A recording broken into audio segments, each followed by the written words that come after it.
Kini atong latest weather update Tuesday, June 28, 2022. Ang low pressure area na atong gimonitor naa na sa West Philippine Sea og 305 kilometers sa may kasadpan ng Dagupan City.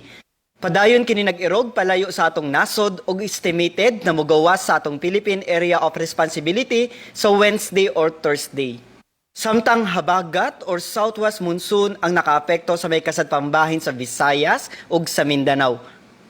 Tungod ining duha ka weather system ang tibuok Visayas, Palawan kasamang Kalayaan Islands ug ang Occidental Mindoro makasinati na medyo mapanganuron ngadto na sa madag-umon na kalangitan ug naay mga pag-uwan ug kini mga pagpanugdog og kilat. Magdala kini usahay na kusog na mga pag-ulan na posible ang mga flash floods or landslides ilabi na sa mga vulnerable areas. Para sa atong mga dugang detalye, bisitaha atong mga official social media accounts. Kini si Jomar Eclarino gikan diri sa DOST Pag-asa Mactan. Maayong adlaw ug keep safe everyone.